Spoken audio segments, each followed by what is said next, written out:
Hello, my name is Ian McIntosh, and I'm going to talk to you about the professional bridge player and the notion of devotee work. So rather than contrasting elite and serious bridge with casual or social bridge, which has been done in the past, our aim here is to bring to light the complex dynamics of the elite social world of elite bridge players. And this paper focuses on understanding elite bridge as a profession understood through the perspectives of the 52 players interviewed. So for Stebbins, for instance, devotee work is a form of serious leisure in which it is possible to derive a livelihood and is based on feeling a powerful devotion to an activity or occupation that one is proud to be in.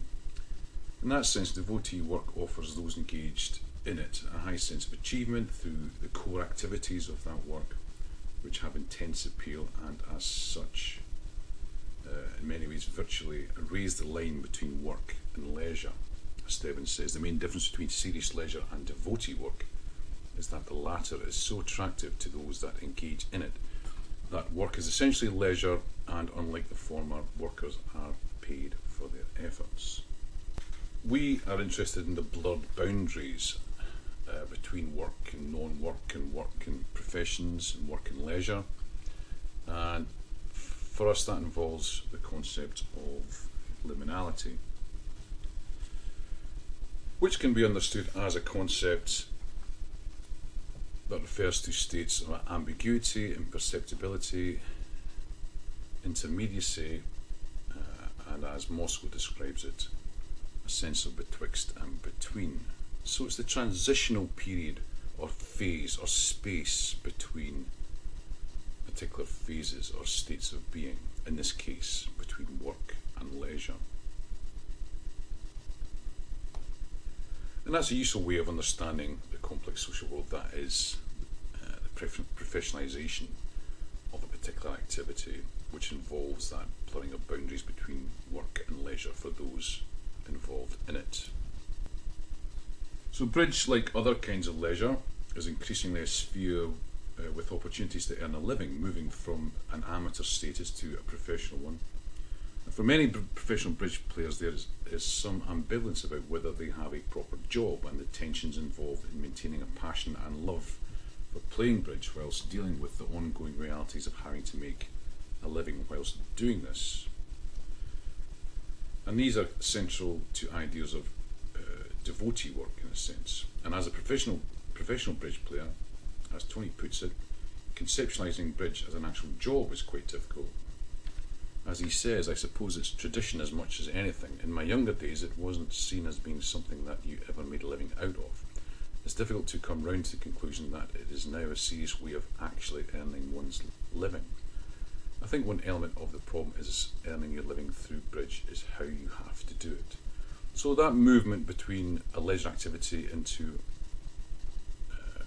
a professional activity involves a reconceptualisation of what is actually involved in it, what are the main aspects of it, how to get your head around the notion that what you used to do as a leisure activity for pleasure has now become a way in which you earn your living in it. That adds a whole range of different connotations to that activity.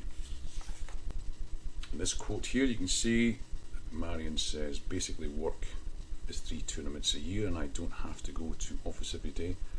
I have a lot of freedom, whereas most people get up, go to the office, go home, have good, and then go to sleep.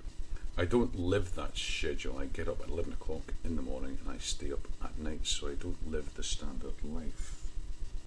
Of the 37 professionals in our research, only 4 mentioned earning a living as a reason for why they play bridge. Instead, players talk about starting to play at a young age, having family members who play, and participating in bridge summer camps and school bridge lessons. The starting point for professional bridge players is taking up bridge as a leisure pursuit and falling in love with the game. And over time, there is then a journey from leisure into work, and the lifestyle of a professional bridge player is considered markedly different from other kinds of work, as explained by Marion in that quote. So we were interested in how this movement from bridge as a leisure activity into a professional activity was a double-edged thing. There was a double-edged sword of crossing the boundary from leisure to work. And this emerged in our findings through some of the more negative perceptions from players. Overwhelmingly, ideas of serious leisure and devotee work are conceptualised as positive for participants. However, in contrast, players said these feelings could be explained in terms of what makes an activity more play-like or work-like. Intrinsic rewards of activities are the enjoyment and personal satisfaction received, whereas extrinsic rewards include financial gain. Extrinsic rewards make the activity become less about enjoyment and more about work. And we see Brian's statement indicates that bridge as a professional player for him can be more work-like and has lost some of its intrinsic motivations. As he says, now I play bridge because it's my living, and it's fair to say that because of the type of partner I get, playing professionally, a certain amount of the enjoyment of the game has been gradually knocked out of me. And this was a feature of many of the comments that people made in interviews, that the movement from bridge as a leisure activity and the connotations around that into the realities of trying to make a living from it changed the understanding of it. It changed how it was understood in terms of the enjoyment, the approach to the game, and the intrinsic rewards that were gained from it. Now, one of the clear findings around the blurred boundaries between work and leisure in elite bridge is that these unfold in varied and diverse ways for players. Professional bridge players can move between positive and negative experiences dependent on the playing context, such as specific relationships with a paid client and the kind of bridge that one plays, wider circumstances as a player, where there are sustained opportunities for income, and the associated pressures of seeking income from bridge. Bridge is professionalising in an uneven manner geographically, with opportunities for professional work clustered in the likes of London and New York. And opportunities are also more limited for those who cannot tailor their lifestyle to the needs of being a travelling bridge professional, such as those with family commitments, obviously. So professional bridge players can move between positive and negative experiences depending on these different contexts and the wider circumstances and the associated pressures of seeking income from bridge. However, despite this, there are a few other settings in which the lines between leisure and work are so blurred in terms of the amateur-professional constitution of the elite playing community, with some adhering to ideas of professionalism and others engaging in activity that is purely a hobby. The elite community of high-level tournament bridge is arguably a liminal space where devotee work is possible but does not characterise the experience of all involved. Some players, for example, choose to maintain harder boundaries between work and leisure, whilst others are devoted to the game and thrive on the lifestyle that being a professional entails. The range of work-leisure experiences should perhaps be seen on a continuum ranging from those that are thrilled to be on a permanent holiday, as a quote from Mike Bell, a US professional, and to be playing at work, to those that are working at play and experience the negative side of one's leisure becoming one's work. And the latter includes those who would never wish to see their hobby become their job. So the elite community is a liminal space for amateurs and professionals, a transitional space and understanding and experience of the dynamics of professional bridge as opposed to bridge as a hobby. Some maintain these boundaries, but there's a range of experiences from permanent holiday understanding of professional bridge to